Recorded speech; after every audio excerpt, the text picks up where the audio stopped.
नमस्कार, मैं हूं प्रवीण और इस वक्त हम भगत चंद्रा हॉस्पिटल के सभागार में मौजूद हैं, जहां स्टैंड एंड स्ट्राइड फाउंडेशन का एक कार्यक्रम चल रहा है और सुपर 30 गर्ल्स को आज प्रमोट किया गया है, जिनका अब 6 क्लास में एडमिशन कराया जाएगा। एसएनएस फाउंडेशन लगातार गरीब बच्चों की एजुकेशन के लिए काम कर रही है, गरीब बच्चों की मेंटल और हेल्थ ग्रोथ के लिए काम कर रही है और लगातार समाज में एक संदेश दे रही है, मानवता का संदेश। क्या कुछ कार्यक्रम चल रहा है, चलिए आपको दिखाते हैं।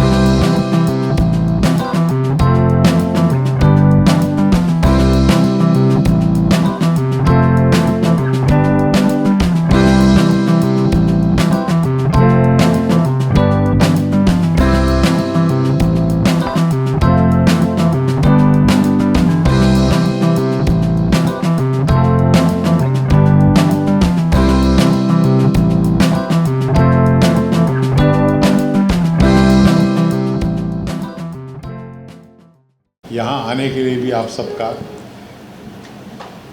कई प्रोग्राम हुए हैं यहाँ पे, पर ये बच्चों के लिए एक ख़ास प्रोग्राम था और इसमें पार्टिसिपेट करके अच्छा लगा है। स्टैंड एंड स्ट्राइड से काफ़ी टाइम से जुड़ा हुआ हूँ। मैडम उषा को मिस कर रहा हूँ मैं आज, क्योंकि वही मुझे पकड़ के ले गई थी इस प्रोग्राम में और हर साल ले जाती रही हैं। लेकिन जो आप लोग कर रहे हैं ये कुछ ख़ास है और ये एक मिशन है और मिशन की कामयाबी भी मैं देख रहा हूँ। आपने इन परियों को पंख तो दे दिए हैं, पंख मजबूत भी कर दिए हैं। अब आगे उड़ना इनका काम है और उसके लिए जो आपने इनमें मजबूती दी है, जो ताकत दी है, शक्ति दी है, सोच दिया है, वो बहुत ही अच्छा है, काबिल तारीफ़ है। इसमें कोई शक नहीं है इसमें। और बच्चों को आपने दिशा भी दे दी है, क्योंकि हर बच्चे में जो आपने करैक्टर उजागर किया है, टाइटल दिया है, वो इस बात को दर्शाता है कि आपने बच्चों को बहुत क्लोजली ऑब्ज़र्व किया है। और मैं बच्चों से ये भी कहूँगा, बच्चों ध्यान से सुनो कि जो बाकी बच्चों में पॉइंट आउट किया गया वो आप सबको भी करना है कि अपने बात को कहना है, अपनी बात को पूरा करना है, रोज़ नया सपना देखना है और उस सपने को पूरा करना है। आगे की उड़ान भी लेनी है और उड़ान से थकना भी नहीं है कभी। बहुत ही अच्छा एफर्ट है, क्योंकि देखिए समाज में हर बच्चे को कहीं ना कहीं सपोर्ट की ज़रूरत होती है और वो आप लोग दे रहे हैं। जब आपने इन लोगों के हाथ थामे तो कहीं ना कहीं कमज़ोरी महसूस हुई थी इनको, आपको भी लगा। और अब ये जब नेक्स्ट सेशन में जाएंगे तो एक हौसला इनका बढ़ा हुआ है, एक ताकत है इनमें और उसका रिज़ल्ट अगले साल भी आपको फॉलो अप करना है। बच्चों की पढ़ाई मुझे बहुत अच्छी लगती है। मैं आप लोगों से कुछ शेयर भी कर रहा था उस दिन जब आप आए थे कि हमारे भी कुछ स्कूल चलते हैं और बहुत ही बेसिक लेवल के स्कूल हैं, स्लम के बच्चों के लिए हैं। और जब ये बच्चे कुछ करते हैं, चाहे वो पढ़ाई में, चाहे वो कल्चरल एक्टिविटीज़ में, चाहे वो गाने में, चाहे वो सोशल एक्टिविटीज़ में, तो बहुत ही अच्छा लगता है। टीचर्स को भी अच्छा लगता है और हम लोगों को भी अच्छा लगता है जो उनको देखते हैं। तो मेरी संस्था का नाम है गोधुली और एक स्कूल आपके पास ही खोला है अभी अपने पालम में, आदर्श गली में, और दूसरा मीराबाग में है, तीसरा विकासपुरी में, चौथा नागलोई में है। तो करीब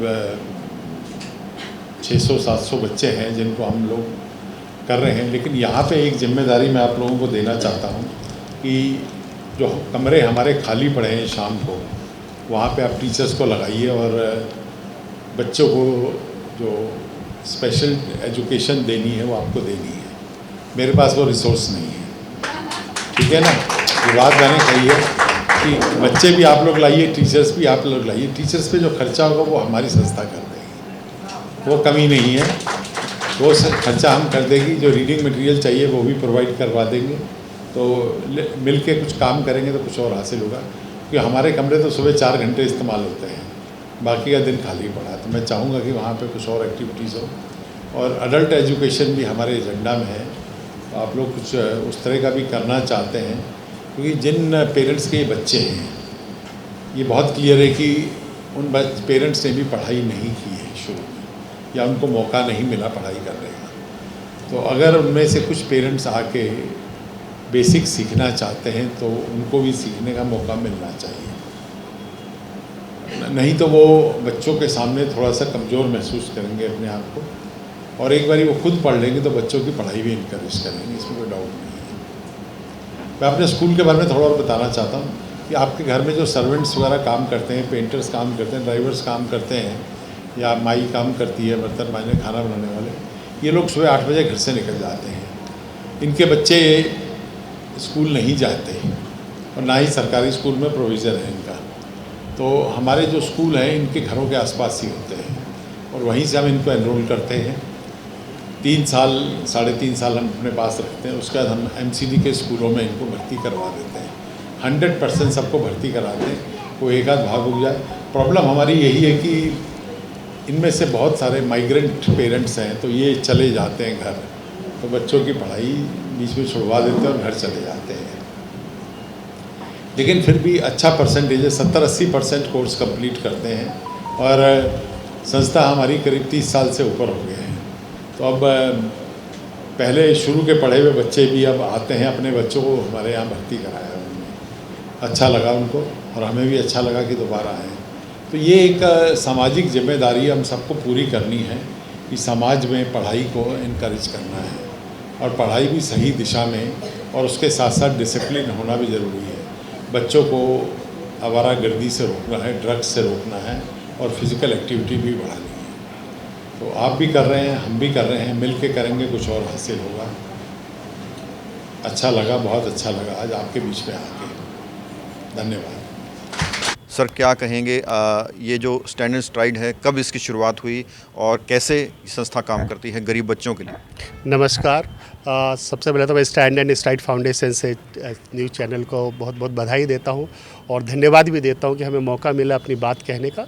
स्टैंड एंड स्ट्राइड फाउंडेशन 2016 से इस्टेब्लिश हुआ है और इसका मिशन है कि हम अंडर प्रिविलेज बच्चे, देखिए हमारी नज़र में सारे बच्चे एक समान हैं, भगवान ने सबको एक जैसा दिमाग दिया है, एक जैसा टैलेंट दिया है, लेकिन कहीं ना कहीं उनकी परिस्थितियाँ ऐसी रहती है, वो वहाँ तक नहीं पहुँच पाते जहाँ वो पहुँच सकते थे अपनी कैपेबिलिटी के बेस पे। तो स्टैंड एंड स्ट्राइड फाउंडेशन इसी मिशन पे काम करिए, कोई भी बच्चा उसके हॉलिस्टिक एजुकेशन में जो भी कमियां हैं, सबसे बड़ी कमी तो है एक अंडर प्रिविलेज बच्चों को उनके माँ बाप अनपढ़ हैं, वो उनको पढ़ाई उनके प्रायोरिटी में कभी भी नहीं रहा। बच्चे पढ़े नहीं पढ़े उनको कोई फ़र्क नहीं पड़ता, उन्हें रिक्शा चलाया है, उनको पता है कि उनके बच्चे भी रिक्शा चलाएंगे, यदि लड़कियां हैं तो वो भी मेड का काम करेंगी, उनके पास कुछ सोचने को नहीं होता है। तो इस तरह से तो पूरी जनरेशन ख़राब हो रही है। तो स्टैंड एंड स्ट्राइड फाउंडेशन ने ये एक शपथ लिया है कि हम ऐसे बच्चों को उनके उस मंजिल तक पहुँचाएँगे जहाँ तक उसकी क्षमता है। हमारी ये शुरुआत होती है पहले उन बच्चों के माँ बाप को समझा के, उनको मोटिवेट करके, उनको बता कि देखिए पढ़ाई कितनी ज़रूरी है। आप ठीक है, आप रिक्शा चला रहे हो तो आप तो चाहोगे ना कम से कम हमारा बच्चा कुछ पढ़े, कुछ और बने। तो उनको मोटिवेट करना, उनके बच्चों को स्कूल में लेके जाना, उनके बच्चों को स्कूल में एडमिशन कराना। बहुत ज़्यादा पेरेंट्स रिलेक्टेंट होते हैं, लेकिन फिर भी हमारा यही मेन चैलेंज होता है, उनको पहले समझाना, वो स्कूल में एडमिशन, उसके डॉक्यूमेंटेशन में कुछ इशू होते हैं, उनको सॉर्ट आउट करना। उसके बाद हमने एक अलग अलग द्वारका में और द्वारका के आसपास कई क्षेत्रों में हमने अलग अलग सेंटर बना के रखे हैं। स्कूल के बाद हम बच्चों को अपने पास बुलाते हैं और उनके होलिस्टिक ग्रोथ और होलिस्टिक एजुकेशन के लिए काम करते हैं। जो भी उनकी कमियां हैं, बच्चों माँ बाप के मोटिवेशन से लेके बच्चों के स्वास्थ्य का देखभाल, बच्चे घर में कैसे रहते हैं, उनकी मदर को बीच बीच में काउंसलिंग करना, फिर हमारे पास आते हैं, वो हम उनको वॉच करते हैं स्कूल में वो कैसा कर रहे हैं, कैसा परफॉर्मेंस कर रहे हैं। तो इसी मिशन को लेके स्टैंड एंड स्ट्राइड फाउंडेशन पिछले 8 साल से काम कर रही है और अभी तक हम 350 बच्चे अभी आज के डेट में हमारे साथ जुड़े हैं और 200 से 250 बच्चे ऑलरेडी हमारे यहाँ से पास आउट होकर निकल चुके हैं। तो जो साहब ने बताया कि जो ये कार्यक्रम है, आज का कार्यक्रम है, ये सुपर 30 स्मार्ट पाठशाला, ये हमारा एक अलग थीम है। ये इसमें हमने क्या कि समाज के ऐसे बच्चियों को, खास करके लड़कियों को हमने चूज़ किया जो गरीब हैं लेकिन वो टैलेंटेड हैं, उनको समझ है, वो सिंसियर हैं। तो ऐसे बच्चों को हम शॉर्ट लिस्ट करके उनको एक क्वालिटी एजुकेशन प्रोवाइड करते हैं। उनका थोड़ा टफ सिलेक्शन भी टफ है। पहले तो हम स्कूल से उनके डिटेल्स लेते हैं कि वो स्कूल में कैसा परफॉर्म कर रहे हैं, फिर हम खुद के अपना उनका इंटरेस्ट टेस्ट लेते हैं, उसमें पास होने के बाद ही हमारे पास आते हैं और फिर वहाँ पे हम सब कुछ यूनिफॉर्म से लेके किताबें, एक से क्वालिफाइड टीचर हमने रखे हुए हैं और 2.5 से 3 घंटे रोज़ उनकी पढ़ाई होती है। सारे टीचिंग, मॉडर्न टीचिंग टूल्स है, जैसे कंप्यूटर है, टीवी है, साउंड सिस्टम है। तो हमारी ये कोशिश रही थी कि हम इस 3 साल में सुपर 30 में हमने क्लास 3 से क्लास 5 तक के बच्चों को ही रखा। तो हमारा मानना कि ये जो 3 साल बच्चों के, किसी बच्चे के लाइफ का सबसे इम्पॉर्टेंट टाइम होता है। यदि इस 3 साल में हम बच्चों का ठीक से फाउंडेशन बना दें तो उसे लाइफ में कभी भी दिक्कत नहीं होगी। तो इसी कंसेप्ट से सुपर 30 चल रहा है, और आज का जो कार्यक्रम है वो सुपर 30 का पहला बैच पास आउट होकर निकला है। तो इसी उपलक्ष्य में हमने एक कार्यक्रम रखा है। आज डॉक्टर CM भगत जो डायरेक्टर हैं हॉस्पिटल के, उन्होंने भी कहा है कि हमारे जो रूम्स हैं उनका भी आप यूज़ कर सकते हैं, हमारी प्रीमिसेस का यूज़ कर सकते हैं। तो इस पर क्या कहेंगे, डॉक्टर CM भगत का एक कदम कैसा है? बिल्कुल, ये तो देखिए होता है ना कि जब आप अच्छे काम के लिए निकलो तो अच्छे लोग खुद ही आ जाते हैं। होता है ना, दुनिया अच्छे लोगों से भरी पड़ी, वो हमारी थोड़ी नज़र का रहता है कि हमें लगता है अरे सारे लोग खराब, ऐसा कुछ नहीं है। अब हमने एक अच्छा कदम बढ़ाया, तो डॉक्टर CM भगत जैसे अच्छे लोग साथ में जुड़े, उन्होंने हमें आश्वासन दिया। उनके भी वो भी कई एक संस्था से जुड़े हुए हैं, नेचुरली समाज के लिए इतना काम करें तो कई सारे संस्थाओं से जुड़े हुए हैं। एक संस्था के बारे में बताया कि उनके पास जगह भी है, पालम क्षेत्र में है, उन्होंने हमें ऑफ़र किया। तो ये तो बहुत बड़ी बात है, क्योंकि हम तो लिमिटेड इंफ्रास्ट्रक्चर के साथ काम करने के आदी हैं। तो यदि हमें जगह मिल जाए, हम तो पार्क में चला रहे हैं, तो यदि हमें ऐसे जगह मिल जाती है तो हमारे लिए बहुत अच्छी बात है। और उन्होंने हमें हर तरह से मदद, चाहे वो फाइनेंशियली हो, चाहे जगह के हिसाब से, हर तरह से। और इतना बड़ा ब्रांड यदि हमारे साथ जुड़ता है तो हम काफ़ी आगे तक ऐसे बच्चों को लेके जाएंगे। तो डॉक्टर CM भगत साहब का बहुत बहुत धन्यवाद। और ये जो कार्यक्रम हुआ उन्हीं के प्रेमाइसेस में हुआ है, तो ये तो और सोने पे सुहागा वाली बात है। अब आगे का क्या कुछ प्लान है? आपने बताया 350 बच्चे आप साथ जुड़े हैं, और भी आगे कैसे आप सर्च कर रहे हैं? क्या आउट ऑफ द्वारका के बच्चे भी आप ले रहे हैं? बिल्कुल, हमारी तो कोशिश है कि हम द्वारका के बाहर बढ़ें, और हमने द्वारका के बाहर कदम भी बढ़ा दिया। जैसे एक सुपर 30 सेंटर महावीर विहार में है, द्वारका से बाहर है। एक दूसरा हमने सुपर 30 स्टार्ट किया दादा देव मंदिर के पास, वो राजनगर में है। तो हमारी कोशिश है कि एटलीस्ट होता है सबसे पहले कि सब इंसानी कोशिश कि अपने घर से पहले शुरू करें। हम आज यहाँ से 200 किलोमीटर जाके सोचे तो शायद संभव नहीं हुआ। हमने द्वारका से शुरू की, धीरे धीरे डॉक्टर CM भगत जैसे लोग मिलते रहेंगे तो हम आगे पैर बढ़ाते रहेंगे। हम तो चाहते हैं कि द्वारका की पूरी दुनिया में ऐसा कोई बच्चा अंडर प्रिविलेज नहीं हो जिसको साधन न मिले अपने शिखर तक पहुंचने का। जो आपका स्टाफ है, जो टीचर्स हैं, वो दे आर ऑन सैलरी और they are also doing social work?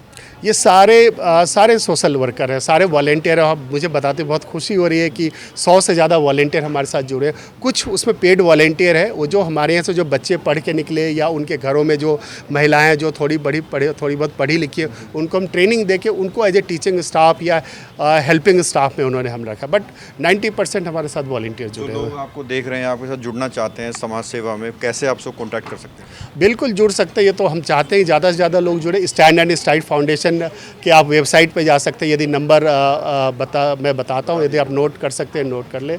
98734 924 तो ये, हाँ, 9873 924 929, ठीक है। और वेबसाइट पे जाएंगे तो सारे डिटेल्स आपको मिल जाएगा। एक आखिरी सवाल, कुछ मैसेज आप बच्चों के माता पिता को देना चाहेंगे जो अपने काम धंधे में लगे हुए हैं लेकिन बच्चों के फ्यूचर के बारे में कोई उनको चिंता नहीं? नहीं, वो तो बिल्कुल, ये तो हमारा संदेश उन्हीं पेरेंट्स के लिए है कि आप बच्चों के लिए सोचो। और आप ज़्यादातर दिक्कत होती है कि ज़्यादातर पेरेंट्स सोचते हैं कि हमारे फैमिली में तो कोई पढ़ा लिखा नहीं है, किसी ने नौकरी नहीं की, तो हमारे बच्चे भी ऐसे बनेंगे। ऐसा नहीं है। यदि आप दिल्ली जैसे शहर में रह रहे हो, यहाँ बहुत सारे साधन हैं। हम लोग जैसे लोग हैं, डॉक्टर CM भगत जैसे लोग हैं, इतने अच्छे अच्छे स्कूल बने हुए हैं। आप इनकी सुविधाओं का फ़ायदा उठाओ, इसमें कुछ आपको पैसे नहीं लगने हैं। तो आप थोड़ा सा बच्चों के बारे में सोचो। नहीं सोच सकते हो तो हमारी जैसे संस्थाओं के पास लाओ, हम उनके लिए तैयार हैं। क्राइटेरिया क्या कुछ डॉक्यूमेंटेशन आप देखते हैं उनकी? डॉक्यूमेंटेशन बेसिकली आधार कार्ड तो होना चाहिए, और नहीं भी है तो कोई बात नहीं, हम उस पर कुछ ना कुछ वर्कआउट करते हैं, कुछ ना कुछ डॉक्यूमेंटेशन जो भी बेस्ट पॉसिबल होता है। बट ये कि जैसे जो भी खास करके जो फैमिली है, पेरेंट्स हैं, उनसे मेरी गुजारिश है आप बच्चे का बर्थ सर्टिफिकेट ज़रूर से बनवाओ। मैक्स 99% जो बच्चों के उनके बर्थ सर्टिफिकेट नहीं होते हैं, तो वो ध्यान देने की ज़रूरत है बर्थ सर्टिफिकेट। चलिए, बहुत बहुत शुक्रिया ये तमाम जानकारियाँ देने के लिए सर। तो पूरी इन्फॉर्मेशन आपको मिल चुकी है। अगर आप इनसे कांटेक्ट करना चाहते हैं तो कांटेक्ट नंबर भी इन्होंने बता दिया है। और छोटे छोटे बच्चे देखिए, ये वो बच्चे हैं जो देश का भविष्य है, और देश के भविष्य के निर्माण के लिए संस्था लगातार काम कर रही है। और देश के भविष्य का निर्माण तभी होगा जब हम जनहित के लिए काम करेंगे, बच्चों के मेंटल और फिज़िकल हेल्थ के लिए काम करेंगे और जागरूकता फैलाएंगे, तभी कुछ देश का होगा। और राष्ट्र हित में इंडिया टाइम 24 न्यूज़ भी लगातार चल रहा है, काम कर रहा है। कैमरा जर्नलिस्ट प्रशांत साथ प्रवीण, इंडिया टाइम 24 न्यूज़। खबरों से खबरदार रहने के लिए चैनल को सब्सक्राइब करें और प्रेस करें बेल आइकन।